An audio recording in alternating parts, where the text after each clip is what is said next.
You know, there's all sorts of places out there in the world that people say are evil.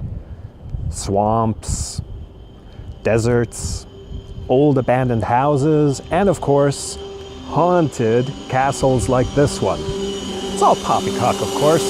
Ragemoor is the nicest, oldest...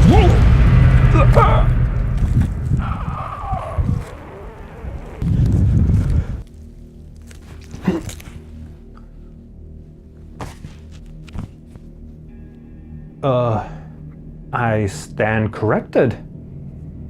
I'm David Marcel, and I guess this is my comic book obsession.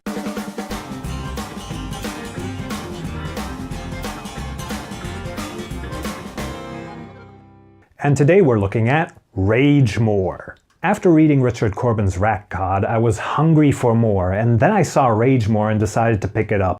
And my expectations were pretty high, so when they weren't met, I guess I was a little disappointed. It's not that Ragemoor is bad per se, it's just that Rat God is like watching an old horror movie, you know, one of those really creepy ones. And Ragemoor is more like watching a late career Vincent Price movie, you know, still fun but really schlocky. The story begins with our young protagonist Herbert getting a visit from his long-removed uncle and lusty cousin, Honoria. A storm rages outside, and the uncle and Honoria, who turns out to be a paid escort, go to their rooms. The uncle is hardly the success he claims to be, and is instead bent on getting Ragemoor for himself in hope of finding treasure. Unfortunately for him, the castle has its own plans. Not only is the castle alive and enraged, there's also other creatures lurking about in the darkness. And as we are introduced to the other denizens of Ragemoor, things get more and more bizarre. Worm people who blow people up with their larvae, skull-bearing monkeys that remind me of the Rat God, which defend the castle from these worm people, and then these Kafkaesque cockroach servants that take care of the castle.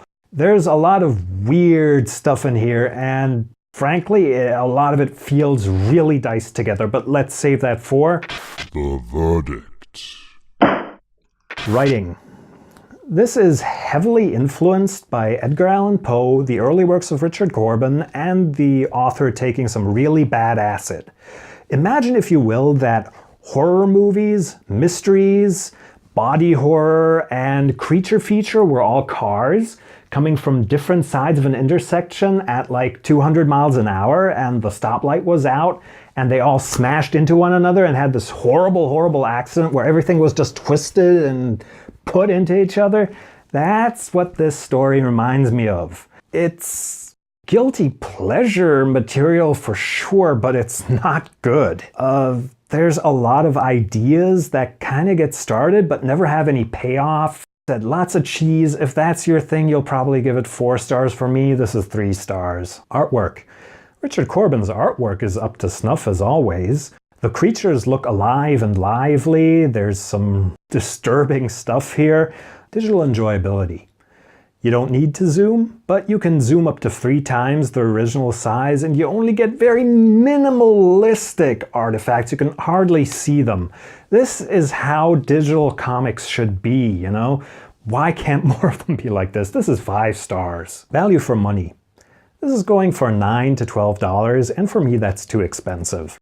If you like really cheesy horror, and if you're a hardcore Richard Corben fan, you might enjoy this. Otherwise, wait for it to be on a very, very special sale. I give this value for money 3 stars. So there you have it. That's my review of Richard Corben's Ragemoor. Please like and subscribe. Leave a comment down below. Also, if you want to check out this book, I've left you a link to Amazon in the description below. I'm David Marcel. Thanks for watching my comic book obsession. See you next week. So, how do I get out of here?